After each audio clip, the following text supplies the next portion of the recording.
ಇದು ಬಂದ್ಬಿಟ್ಟು 3KC series ATS power ಪೋಲು siemens ಬೇಕು.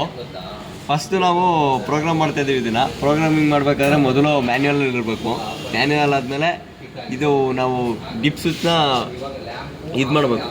A ಅಂದರೆ 3 ಫೇಸು, B ಅಂದರೆ ಸಿಂಗಲ್ ಫೇಸು, C ಅಂದರೆ ನ್ಯೂಟ್ರಲ್ಲು, D ಅಂದರೆ ನ್ಯೂಟ್ರಲ್ ನಾಟ್ ಅವೈಲಬಲ್ಲು, E ಅಂದರೆ ಇನ್ಕಮರ್ 1 ಮತ್ತು ಇನ್ಕಮರ್ 2, F ಅಂದರೆ ಇನ್ಕಮರ್ 1 ಮತ್ತು ಇನ್ಕಮರ್ 2. ಅದು ಒಂದು ಬಂದ್ಬಿಟ್ಟು ಕಾನ್ಸ್ಟೆಂಟು, ಇನ್ನೊಂದು ಬಂದ್ಬಿಟ್ಟು ಟ್ಯಾಗಲ್ಲು.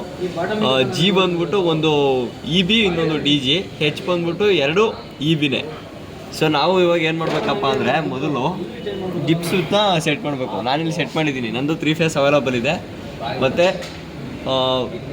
C ಅವೈಲಬಲ್ ಇದೆ, ನ್ಯೂಟ್ರಲ್ಸ್ ಕೂಡ ಅವೈಲಬಲ್ ಇದೆ. ಮತ್ತು ಈಗ ಸೆಟ್ ಮಾಡಿದ್ದೀನಿ. ಏನಪ್ಪ ಅಂದರೆ ಟ್ಯಾಗ್ ಇದು ಕಾನ್ಸ್ಟೆಂಟು ಮತ್ತು Fನ ತೆಗೆದಿದ್ದೀನಿ, ಯಾಕಂದರೆ ಟ್ಯಾಗಲ್ ಆಗೋದು ಬೇಡ ನನಗೆ. ಮತ್ತು ಇನ್ನೊಂದು G ಬಂದ್ಬಿಟ್ಟು 2, ಒಂದು DG, ಒಂದು EB.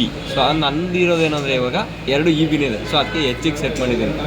ಸೊ ನೆಕ್ಸ್ಟು ನಾವು ಇಲ್ಲಿ ಸೆಟ್ ಪಾಯಿಂಟಿಗೆ ಬರಬೇಕು, ಸೆಟ್ ಪಾಟು. ಸೊ ನಾವು ಇಲ್ಲಿ ನೋಡಬೇಕಿಲ್ಲಿ ಆಟೋ ಕಾನ್ಫಿಗರೇಷನ್ನು ಸೆಟ್ ಮಾಡಬೇಕು. ಸೆಟ್ ಮಾಡಿ 2 ಸೆಕೆಂಡ್ಸು ಇದನ್ನು ಪ್ರೋಗ್ರಾಮ್ ಪ್ರೋಗ್ರಾಮ್ ಬಟನ್ನ ಪ್ರೆಸ್ ಮಾಡಬೇಕು. ನೆಕ್ಸ್ಟು ಈ ಪಾಟ್ನ ಸೆಟ್ ಮಾಡಬೇಕು. ಇದನ್ನು ಸೆಟ್ ಮಾಡಿ 2 ಸೆಕೆಂಡ್ಸು ಇದನ್ನು ಪ್ರೆಸ್ ಮಾಡಬೇಕು. ನೆಕ್ಸ್ಟು ಇದು ಟ್ರಾನ್ಸ್ಫರ್ ಡಿಲೇ ಸೆಕೆಂಡ್ಸನ್ನು ಸೆಟ್ ಮಾಡಿ 2 ಸೆಕೆಂಡ್ಸ್ ಇದನ್ನು ಪ್ರೆಸ್ ಮಾಡಬೇಕು. ನೆಕ್ಸ್ಟ್ ಇದು ರಿಟರ್ನ್ ಡಿಲೇ ಮಿನಿಟ್ಸು ಇದನ್ನು ಸೆಟ್ ಮಾಡಿ 2 ಸೆಕೆಂಡ್ ಲಾಂಗ್ ಪ್ರೆಸ್ ಮಾಡಬೇಕು.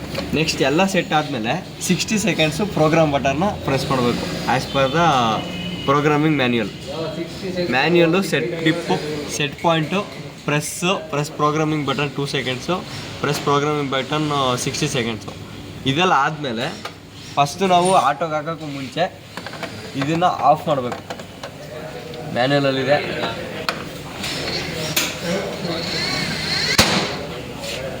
ಆಫ್ ಆಗಿದೆ, ನೋಡ್ತಾ ಇರ್ಬೋದು. ಸೊ ನೆಕ್ಸ್ಟು ನಾನೀಗ ಆಟೋಗೆ ಸ್ವಿಚ್ ಮಾಡ್ತೀನಿ. ಆಟೋಗೆ ಸ್ವಿಚ್ ಆಯಿತು. ಇನ್ಕಮರ್ 1ಗೆ ಸ್ವಿಚ್ ಆಗಿದೆ ಇವಾಗ.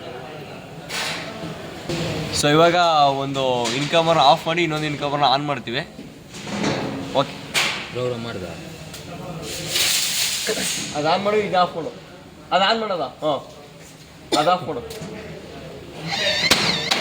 ಸೊ ಇವಾಗ ಇನ್ಕಮರ್ 2ಗೆ ಸೆಟ್ ಆಗಿದೆ. ಓಕೆ.